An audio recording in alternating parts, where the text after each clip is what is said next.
Hello, frequent flyers, and welcome to Points of View, the Point Hacks podcast. I'm your host, David Walsh, and I talk to some of Australia's top points collectors. We dive into their backgrounds, stories, redemptions, and of course, their best hacks. What do you do when you've booked a massive family trip to Europe using points and things start to fall apart? Ed Alder, who's joining us today, found out the answer to that question firsthand. It's a pretty insane story to hear. Definitely recording. All right, Ed, thanks for joining the podcast. Thanks, Dave. Good to be here. Yeah, so it's a sunny day in Melbourne, which is the first one we've seen in a little while. Great to have you here. So the reason we got you on the Points of View podcast is, well, A, you're a frequent flyer nut. You have more points than I think anyone else I know. And you had a trip to Europe recently with your family where things just went wrong. So we really want to explore what the trip was, how you booked it, but then when things started going wrong, how did you fix missed flights and missed connections using points? Absolutely. So thought I'd start off by just introducing you to the audience. Who are you? What do you do? What's a bit of your background? Cool. Thanks, Dave, and good to be here. Yeah. So my background is chartered accountant by background, but avid traveller. So left home when I was 17 and lived in the UK as soon as I could get out of high school. At 17? Yeah. Wow. So, always been addicted to travel. And obviously, if you're addicted to travel, you're addicted to frequent flyer points. Because when I went away then, it was, over 23, 24 years ago. But all the programs were just starting. And I remember back then, one of the first things I did was made sure I, even back then, got a Qantas frequent flyer card, got the points whenever we took flights, because every time you fly, it's a chance to earn points for some valuable rewards. Absolutely. I imagine your frequent flyer number is pretty short with Qantas. Yeah, I think I'm five. Five digits. Yeah, 5 digits. I know I'm 6, and I was a member since 91. When I was a grand total of 2 years old. So, so it is on the lower side of numbers. Absolutely. So sort of travel is what got you into frequent flyer points, obviously at a young age. When did you really start paying attention to points? Well, I started paying attention to points when I had the opportunity to start probably hacking the credit cards. So I was working with Ernst & Young in London, working in Moscow for a 3-month period where there's a team of 6 of us flying out every Sunday night, back every Friday, consulting gig.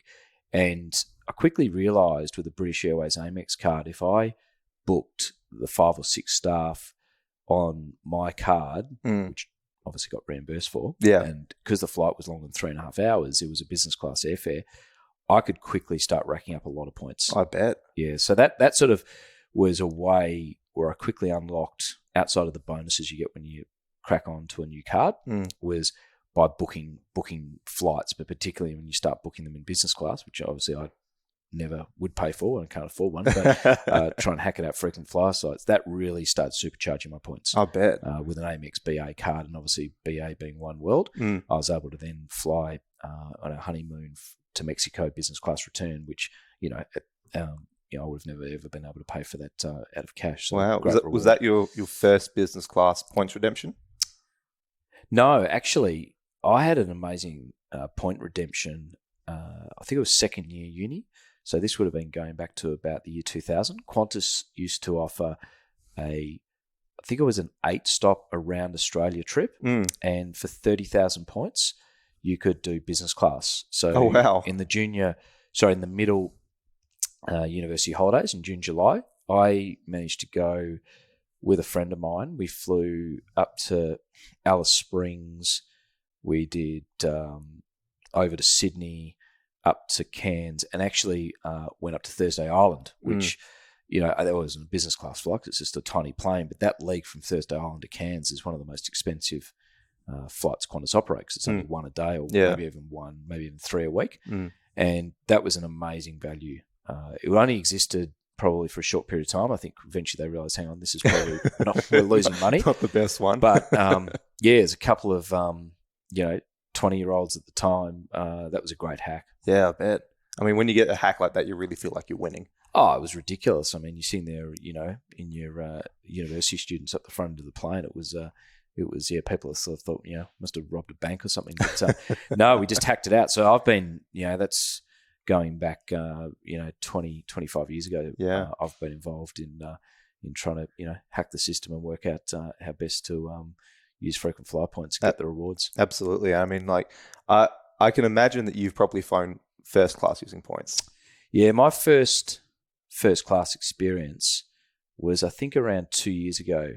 So then for point hacks, went over to Europe and I did an Etihad on the 777. And then the best redemption was definitely the Emirates A380. That was extraordinary with the shower. And I think there's maybe 8 to 10 seats in the first class cabin. And I think from Barcelona to Dubai, which isn't actually a long flight, it's only about 4.5, 5 hours. There was only, I think, 2 of us. And then Dubai to Singapore, again, there was only 2 of us. And they set up one cabin and a bed and one cabin for food and drink. Oh, so you could just switch between them? Switch between the two. It's crazy.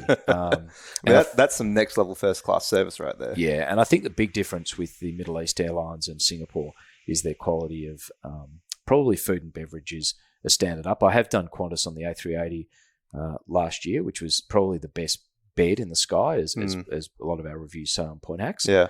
But Qantas's wine on those types of on those legs, it's still very, very good, but it's very young wine. It's stuff you can maybe buy at Dan Murphy's for $45-50. Emirates, Singapore, Etihad, they're pouring 1990 wine, champagne at $150, $250 plus. So if you enjoy trying some pretty amazing wines, that's one of the best experiences of first class. Absolutely. I know how much you love your wines on these trips. Yeah. Brilliant. So couple of quick fire questions for you. What's your frequent flyer program of choice at the moment? My program is actually Amex because it enables me to go into a lot of programs. So I'd answer it that way. But in terms of ability to redeem, at the moment, it's definitely Singapore. I've had a lot of maybe luck, but also just if you plan ahead, there is plenty of availability for Singapore, which we'll get onto with my family trip this year. Fantastic. And just between you and me, how many millions of points do you have? It's a few. It's a few. I know you've got a lot of business expenses that you put through credit cards, which certainly helps. That helps, and that really is where we probably see for our clients who are business owners. They're the ones that are able to rack up the crazy amounts, but it's all done within optimizing their expenses and using the cards and using the programs that they're there to be available. And we only have to have a look at how much money Velocity and KrisFlyer and Qantas Frequent Flyer make to know that we don't have to worry. They're making plenty of money. Oh, if anything, they want us to spend more because the more they spend, the more they make, or the more businesses spend, the more they make. So it's one of those great situations where, in effect, everyone wins. Yeah, brilliant. So let's talk about those millions of points that you have at the moment. So you put them to good use earlier this year, and you booked a pretty epic trip. Yeah, I was very on the ball with this because 3 kids, and obviously my wife. It was her 40th birthday in the middle of this year. So I actually, the year before, started doing a lot of research into the day that the flights opened. But I quickly realized that there was no chance of getting maybe an economy seat, but I wanted to try and get a premium cabin. There was even no chance with Qantas. And at that stage, I was a platinum frequent flyer of getting even a premium economy seat. Even with platinum, they're very strategic around the release. And they have opened up more seats in the last few months with the changes. But back then, there really was very little. And so I spent a lot of time at night on the phone finding call center assistants that would actually tell me some information. And when I did that, I found that particularly Emirates, we were going to Europe, was fantastic for the coming home leg because they did Athens to Dubai, Melbourne. So I came across, one of the Emirates call center staff who let me know conveniently, and she wasn't telling me anything too much inside, that on an A380, they have on every flight, around 12 business class seats. So I quickly realized, well, hang on, I better get these Amex points into Emirates, which you can transfer at a 2-for-1 rate, depending on your card, etc. So I locked in quickly the Athens to Melbourne, which we'll go into didn't actually end up going to plan. But that was fantastic because I thought, well, my wife's family is from the UK, so we went to the UK first and then work our way back down to Athens. And it's the shortest way home out of Europe. Mm-hmm. And that was in business? That was in business. Yes. And don't worry, when the kids are old enough, they're going to the back like I did. Someone else's problem, right? Yeah, correct. And then going there, I was struggling because Emirates there was the odd flight that had maybe 2 or 3.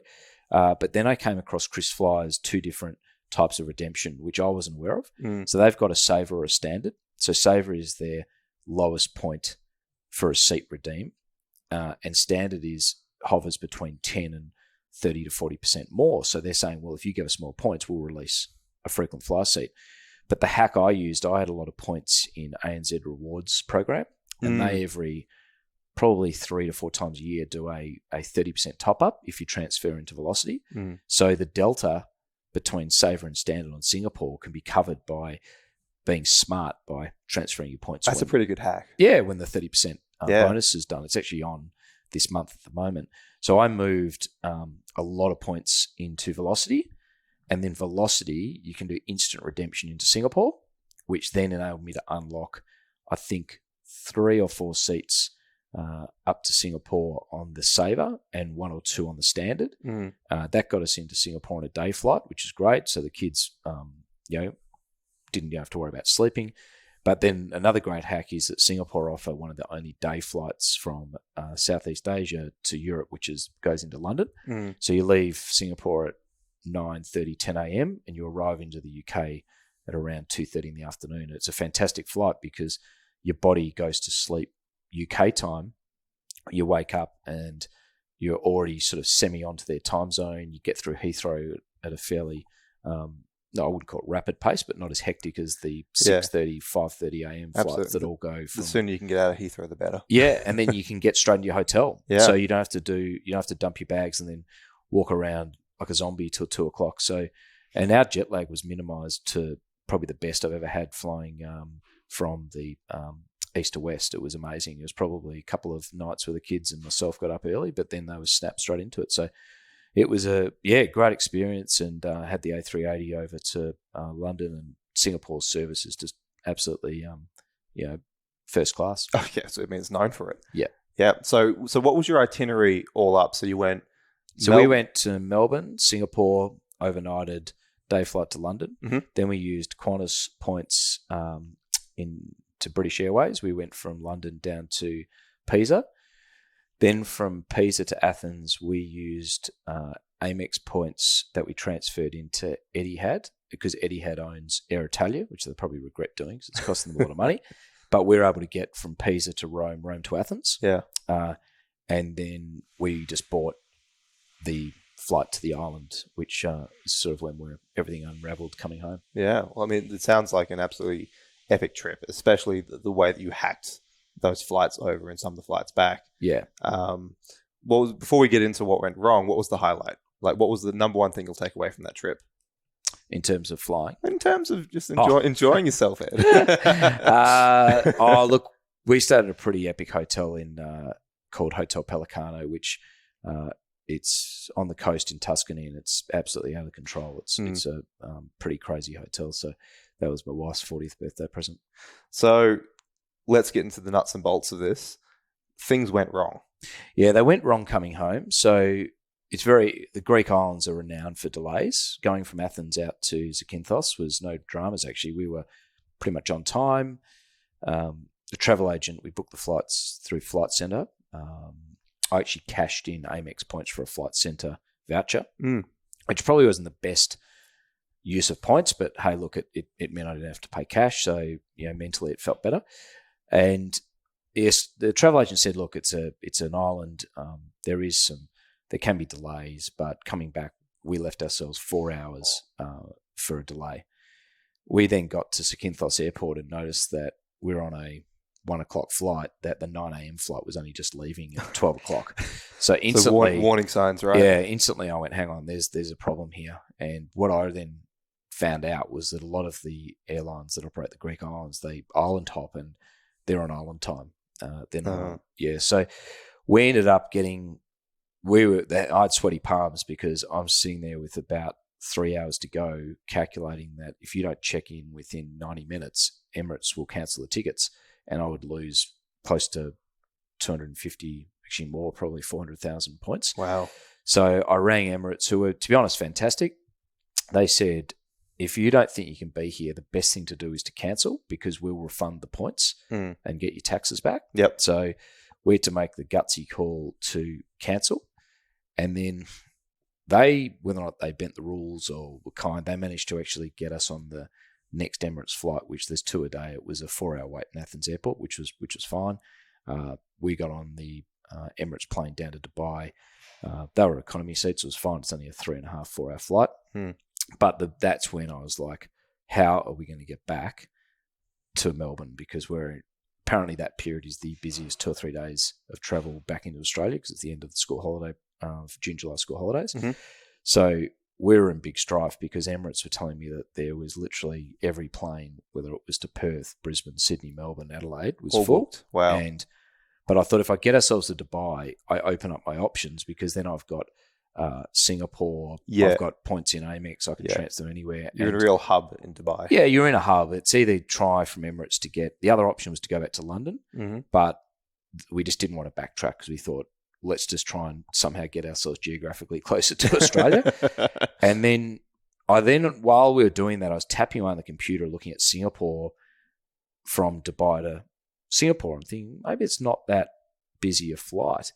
And unbelievably, there was 5 business class airfares. Business class. So I went, wow. I snapped those up. I quickly got on the phone to Amex, and having a premium card, they said you got $5,000 of emergency travel assistance. So we booked a hotel near the airport. I've obviously paid for transfers and some food allowance.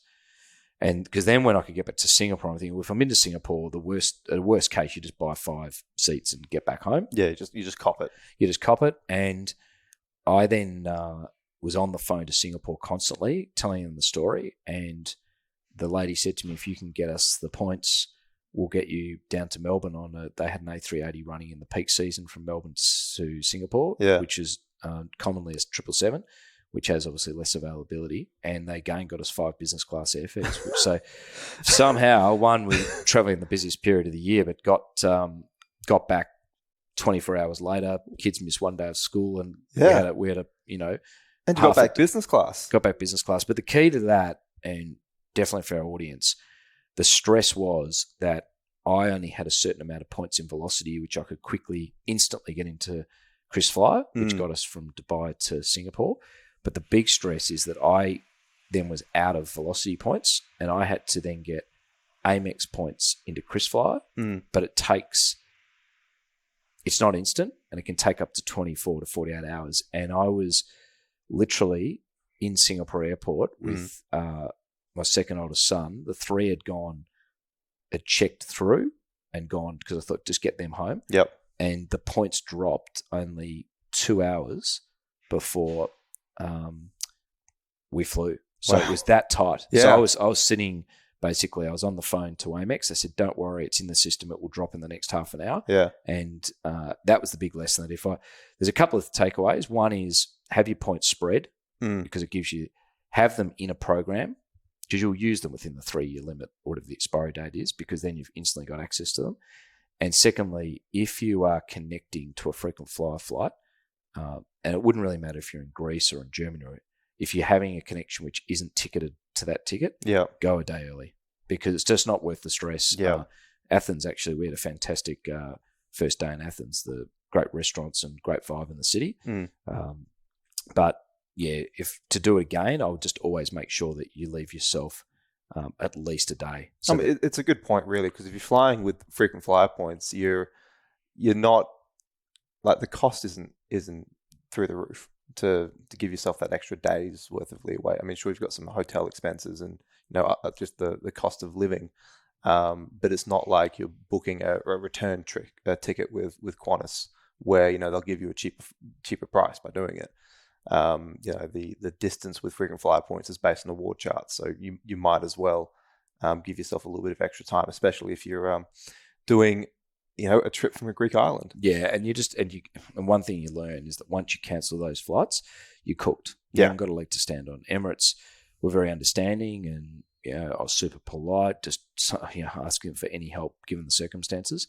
And look, generally, most humans are pretty kind. So whether or not there was a bit of grey in releasing seats for us, given the circumstances, I don't know. But all I know is that it is possible. You just got to be super prepared, and you've got to be able to think quickly on your feet and work out how to get out of it. But next time we did it or do a trip like that, I just budget a bit more time. And look, it's a great place to spend in big cities around the world anyway, day. So there's plenty of worse things to do than hang around Athens for a day. And we should have taken that opportunity. Absolutely. It is a great city. Well, one thing I'm picking up on in the story, which a lot of people might not think to do, is that you're clearly on the phone with a lot of these companies when you're trying to get this stuff sorted. You're not trying to go through the web chat.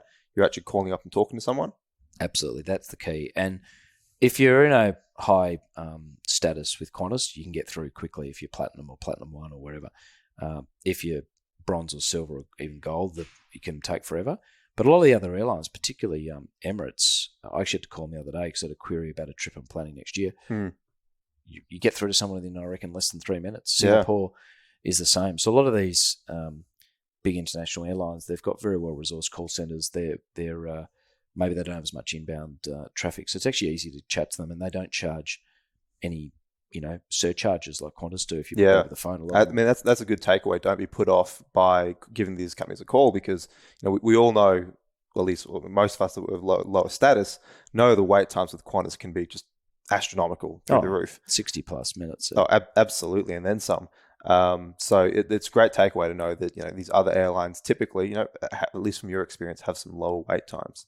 So is there any other advice you'd give to someone around what to do when things go wrong? The best advice is to have, if you have got a lot of points, and for a lot of, say, particularly business owners that do, is before you fly, look at your options if there's going to be a problem, and just have backup plans. Plan up, because plan B. I mean, we were 15 minutes from missing a connection. We would have stayed in Singapore overnight because the next day there was availability in all classes. So my son and I would just spend the night in Singapore. But just have them I would always have a lot in Velocity. And the other tip is, as much as I love flying Qantas and customer service is generally good and obviously great safety record, is that Qantas is a tough one to redeem at in peak periods. And while it has improved, that is why I always say have plenty of Amex points, have plenty of ANZ rewards, altitude, Westpac altitude points, so that you've got the ability to transfer it into Air Miles, Malaysian Airways. And obviously I'm a big fan of Amex because you can go into a couple of the Middle East airlines that have high redemption availability. And they also give you access to some of the US airlines, which again have more availability than Qantas. So just to round everything off, epic trip that's in the rearview mirror at the moment. What's the next big one for you and the family? Yeah, look, I'd love to go to Lapland. So at the moment I'm researching to go how to get into Scandinavia. It looks like for us the best option will be, again, either Singapore or Emirates or Etihad. I also like mixing the airlines up because they'll have different entertainment systems, different products, and it's great testing that. So I've got a boys' golf trip next year in May, which I'm going to take the Qantas A380 first class over to London because I want to see if what the new it's at a slight adjustment. Hopefully that plane has been upgraded. You never know, but fingers crossed. And then I'm going to take Singapore from London to Singapore A380 first. So hopefully they've got the new suites, and I'll do some photos for Point Hacks. I've already reviewed it. Amazing suites. And then coming back from Singapore to Melbourne, I don't care because it's a day flight. I'm happy to sit anywhere. And but the Scandinavian one will be interesting. So we're going to try and hack out into Scandinavia. There's a few different options around Christmas time with Lapland and obviously the Northern Lights, and then try and see if we can either go back via the UK or somewhere down into Europe. And again, I'll look at all the options with Amex and look at all the options with all the different programs to find out how those parts of the world work too, because it's new for me. I've never been there, so it'll be quite interesting to see what happens. But it looks like Singapore goes direct into Helsinki, and I think Emirates does. Maybe they do Helsinki, Stockholm, and one other. So there's a few options, but again, with 5 of us around December time. Doesn't make it easy. Yeah, we're going to have to plan. So I think the flight's open in January, but it's actually more that time of year for Lapland. Northern Lights is ridiculously busy, so we're currently looking at it now. Yeah, it sounds like it'll be an absolutely amazing trip, and I'm sure, based on last year, you'll be planning your plans B through F at the same time to say, okay, well, if the trip back goes wrong, I can fly by here, and here. I'll be leaving a day in advance. So I think that's the mitigant too. You always have a day, and if you're flying out of a great city in Europe or America, always something to do. Yeah, there's always something to do. And I think the only other tip is just to have lots of programs running at the same time. It's amazing the amount of friends and family and guys and girls that we speak to are so obsessed by Qantas. You need to take that away from you and realise that Velocity is a fantastic program and Amex is a great program, and the bank's proprietary programs are getting better and better because they're adding more airlines on all the time, and they often have these spot top-up bonuses, and just keep your points in all different programs for all different opportunities, because the more programs, the more redemption you've got.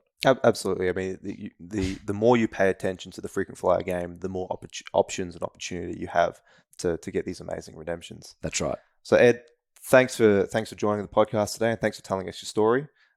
Good luck on the next trip, and hopefully I won't be recording again in a year's time to hear what went wrong on that one. Cool. Thanks, Dave. Thanks, Ed. That's it for today's episode of Points of View, the Point Hacks podcast. Remember to visit pointhacks.com.au for more frequent flyer deals, guides, and tips. I'm David Walsh, and don't forget to subscribe.